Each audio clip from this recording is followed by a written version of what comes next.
Hello. Hi. నమస్తే. This is Gana. ఇప్పుడు మనం చెప్పుకోబోతున్న story 'my bad boy' episode 72. ఇల్లు రాగానే వేదని కారులో నుండి దింపి ఇంట్లోకి తీసుకెళ్తూ ఉన్నాడు రుద్ర. ఏం కాలేదమ్మా అని అంటూ. రుద్ర, వేద, చరణ్, శౌర్య ఇంట్లోకి వెళ్ళడమే ఆలస్యం. మనోహర్ గారు కొడుకు కోడలికి ఎదురుగా వస్తూ, తల్లి వేద, ఎలా ఉన్నావురా? అంతమంది సెక్యూరిటీ ఉండగా అలా ఎలా జరిగింది రుద్ర అని అడిగారు మనోహర్ గారు గంభీరంగా. తెలియట్లేదు డాడీ, అదే తెలుసుకుంటాను అని రుద్ర ఒకే ఒక మాట చెప్పడంతో, ఏం కాలేదు తల్లి, నువ్వు భయపడకు అని చెప్పి, రుద్ర, అమ్మాయిని లోపలికి తీసుకెళ్ళు అనగానే రుద్ర వేదని వాళ్ళ రూమ్లోకి తీసుకువెళ్ళాడు. రూమ్లోకి వెళ్ళాక వేదని బెడ్పై కూర్చోబెట్టి మళ్ళీ కాసిని వాటర్ తాగించాక, ఓయ్ ఓకేనా నువ్వు అని అడిగాడు రుద్ర. హా అంది వేద తల ఊపి. ఏం కాలేదే, భయపడకు అని ఆమెని అతడి భుజంపై వాల్చుకొని ఆమె వెన్ను నిమురుతూ ఉండిపోయాడు రుద్ర కాసేపు. అలాగే మీనాక్షి గారికి కూడా విషయం తెలియడంతో, అలా ఎలా జరిగింది రుద్ర? మీరందరూ పక్కన పెట్టుకొని దాన్ని చూడకుండా ఏం చేస్తున్నారు? అది చూడు ఎలా భయపడిపోయిందో. బయటికి వెళ్తే చాలు ఏదో ఒకటే అవుతుంది. ఎవరి దిష్టి తగిలిందో ఏంటో నా బిడ్డకి అని మీనాక్షి గారు కళ్ళల్లో నీళ్లతో బాధగా వేదకి దిష్టి తీసి, ఏం కాలేదే, ఏదో పొరపాటున జరుగుంటుంది, నువ్వు భయపడకుమ్మా అని కోడలికి దిష్టి తీసి కోడలి నుదుటిన ముద్దు పెట్టుకొని ఆవిడ కిందికి. చరణ్, శౌర్య కూడా వచ్చి వేద దగ్గర కాసేపు కూర్చొని, ఇంత చిన్న విషయానికే మా వేదుగాడు ఇలా డల్ అయిపోతే ఎలా చెప్పు? అన్నయ్య ఇంకా ఎక్కువగా బాధపడతాడరా నువ్వు అలా డల్గా ఉంటే. ఏం కాలేదు కదా, కాస్త ఆ విషయం మర్చిపో, మేము చూసుకుంటాం కదా. అదేదో అన్ఎక్స్పెక్టెడ్గా జరిగినట్టుంది అంతే. అంతే వేదుగా, సరేనా? నువ్వు ఇలా డల్ అవుతే ఏం బాగోలేదు అని మాకు కాసేపు వేదతో మాట్లాడి చరణ్, శౌర్య బయటికి వెళ్ళిపోయారు. ఎంత మర్చిపోదామనుకున్నా కూడా వేదకి ఆ సంఘటన గుర్తుకు వస్తూనే ఉంటుంది. ఎందుకంటే ఇది తనకి మొదటిసారి కాదు కదా. ఎన్నో దెబ్బలు తిని తిని ఉంది. అలాగే తనకి ఏమైతుంది అన్న భయం కూడా లేదు వేదకి. తనకేమైనా అయితే రుద్ర ఏమైపోతాడో అన్న భయమే ఎక్కువగా వేధిస్తుంది ఆమెని. వేదకి ఆ భయమే ఆమెని కుదురుగా ఉండనివ్వడం లేదు. చాలాసేపు అలాగే ఆలోచనలో కూరుకుపోయిన వేదకి రుద్ర వచ్చి ఆమె పక్కన కూర్చొని, ఇంకా ఎంతసేపు అలా ఆలోచిస్తావే, వెళ్ళి ఫ్రెష్ అవ్వు అని అనగానే అలాగే అని మెల్లిగా లేచి వాష్రూమ్కి వెళ్ళి ఫ్రెష్ అయి వచ్చి నైట్ డ్రెస్ వేసుకొని మళ్ళీ బెడ్ పైనే కూర్చుంది. అప్పటికి రుద్ర కూడా ఫ్రెష్ అయి వచ్చి, పద కిందికి వెళ్దాం అని పిలిచాడు. లేదు బావా, రావాలి అని లేదు, నిద్ర వస్తుంది, కాసేపు పడుకుంటాను అని చెప్పింది వేద రుద్రని చూడకుండానే. ఆమెను ఇంకా కదిలించాలి అనుకోలేదు రుద్ర. వాళ్ళ అమ్మకి ఫోన్ చేసి వాళ్ళకి భోజనం పైకే పంపించమని చెప్పాడు. భోజనం రాగానే వేదని బలవంతంగా లేపి కూర్చోబెట్టి 2 ముద్దలు తినిపించాడు బలవంతంగా. ఎందుకో ఆమెను కోప్పడాలి అన్నా కూడా రుద్రకి మనసు రాలేదు ఆమె మొహాన్ని చూసి. ఆమె 2 ముద్దలు తినడంతో రుద్రకి కూడా తినాలి అనిపించక హ్యాండ్ వాష్ చేసుకొని ఆమె పక్కన వచ్చి పడుకొని ఆమెని అతడి గుండెల మీదకి చేర్చుకున్నాడు. ఆమె జుట్టును మెల్లిగా సవరిస్తూ ఉన్నాడు. ఇద్దరూ నిద్రపోలేదు కానీ ఎవరి ఆలోచనల్లో వాళ్ళు మునిగిపోయారు. ఇలా ప్రశాంతత అనేది మా లైఫ్లో ఉండకుండా చేయాలి అనే కదరా నువ్వు కంకణం కట్టుకున్నావు. నువ్వు చేయాల్సింది చెయ్యి, నేను చేయాల్సింది నీకు చేసి చూపిస్తా నేను అని కసిగా అనుకున్నాడు రుద్ర ఆ టైంలో.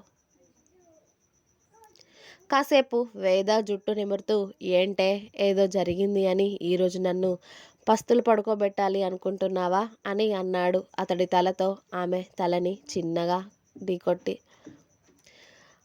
అబ్బా అని తల రుద్దుకుంటూ, ఎందుకలా కొడుతున్నావు, నొప్పిలేస్తుంది అని బుంగమూతి పెట్టుకొని రుద్ర వైపు చూసింది వేద. మరి ఏంటే సైలెంట్గా పడుకుంటున్నావు అన్నాడు రుద్ర. నాకు మూడ్ లేదు ఇవాళ, అందుకే గప్చుప్గా పడుకో అని అతడి సగం బాడీని వేదానే కబ్జా చేసి లైట్ ఆఫ్ చేసి పడుకొని నిద్రలోకి జారుకుంది త్వరగానే. ఆమె త్వరగా పడుకుంది కానీ రుద్రకే అస్సలు నిద్ర రాలేదు. అర్ధరాత్రి వరకు మెలకువతోనే ఉండి ఏదో ఏదో ఆలోచించడంలో బిజీ అయిపోయాడు. అతడు అలా కన్ను మూసుకున్నాడో లేదో వేదకి మళ్ళీ ఆమెకు జరిగిన అటాక్స్ అన్నీ ఒక్కొక్కటిగా కలలో కనబడుతూ ఆమెకు గుర్తుకు వస్తూ భయపడుతూ ఉంటే టక్కున బెడ్ పై నుండి లేచి కూర్చుంది. ఆమె ఒంటి నిండా చల్లటి చెమటలు వ్యాపించాయి. గుండె విపరీతమైన వేగంతో కొట్టుకుంటూ ఉంటే రుద్రని చూసింది. అతడు ఇంతకు ముందే పడుకున్నాడు అని అర్థమైంది ఆమెకి. ఎందుకో అక్కడ ఉండాలి అనిపించలేదు. ఊపిరి ఆడనట్టు అనిపించింది ఆ 4 గోడల మధ్యలో. వెంటనే బెడ్ పై నుండి లేచి టేబుల్పై ఉన్న వాటర్ బాటిల్ ఖాళీ చేసి బాల్కనీ డోర్ ఓపెన్ చేయగానే చల్లటి గాలి ఆమె మొహాన్ని తాకడంతో అప్పుడు ఆమెకి శ్వాస అందినట్టుగా అనిపించి బాల్కనీలోకి నడిచింది. ప్రశాంతంగా ఉన్న ఆ చంద్రుడిని చూస్తూ కీచుకీచు అనే శబ్దం చేస్తున్న పురుగుల సౌండ్ వింటూ అక్కడే ఉన్న స్వింగ్ చైర్లో కూర్చొని దాంట్లో వెనక్కి వాలి ఎటువైపుకో చూస్తూ ఉంది. ఎందుకు నాకే ప్రతిసారి ఇలా జరుగుతుంది? సంతోషంగా ఉన్నాను అని అనుకుంటున్నానో లేదో ఏదో ఒక సంఘటన నన్ను బాధ పెట్టడానికి వస్తూనే ఉంది. ఎందుకు నా జీవితంలో హ్యాపీగా ఉండే రోజులు లేవా?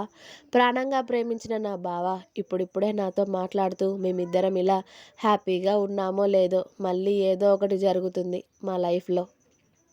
ఇప్పటికే నాన్న నన్ను దూరం పెట్టేశాడని చాలా బాధపడుతున్నాను. కానీ ఎందుకిలా జరుగుతుంది అన్న ఆలోచనలే ఆమె మైండ్లో తిరుగుతూ ఉన్నాయి. ఎందుకు నేను ప్రశాంతంగా ఉన్న ప్రతిసారి ఇలా జరుగుతుంది అని అదే చైర్లో కూర్చొని దీర్ఘంగా ఆలోచిస్తూ ఉంటుంది వేద. అప్పుడే వెచ్చగా 2 బలమైన చేతులు ఆమెను చుట్టుకోవడంతో ఆ ఆలోచనలు వదిలేసి ఆమె ఎదురుగా చూడడంతో రుద్ర ఆమెను 2 చేతుల్లో ఎత్తుకుంటూ ఉన్నాడు.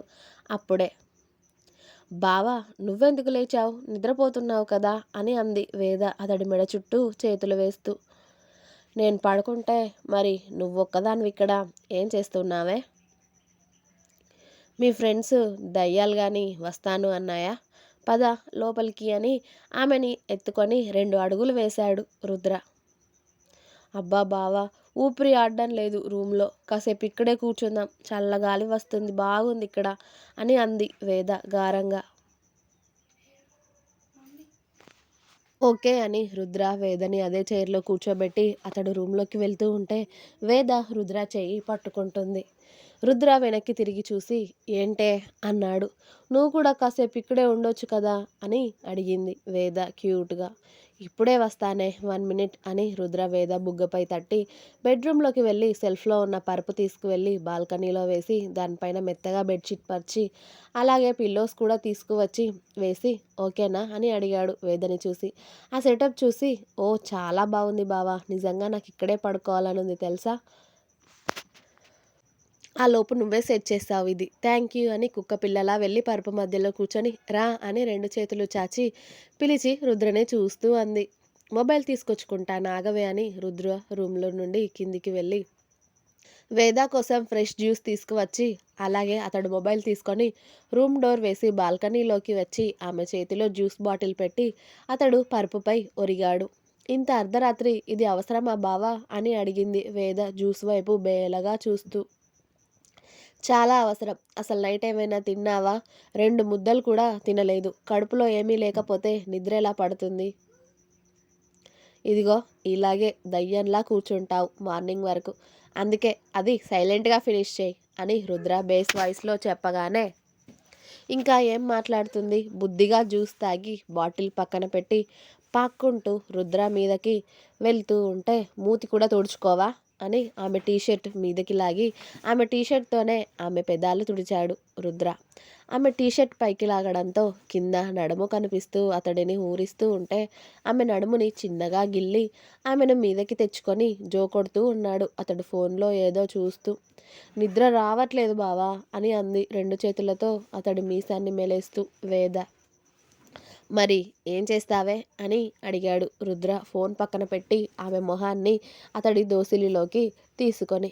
ఏమో నాకేం తెలియడం లేదు, ఏదైనా మాట్లాడొచ్చు కదా నువ్వు అని అతడి బుగ్గలని లాగుతూ ఆమె బుజ్జి బుజ్జి పెదాలతో అతడి పెదాలపై ముద్దు పెడుతూ అడిగింది.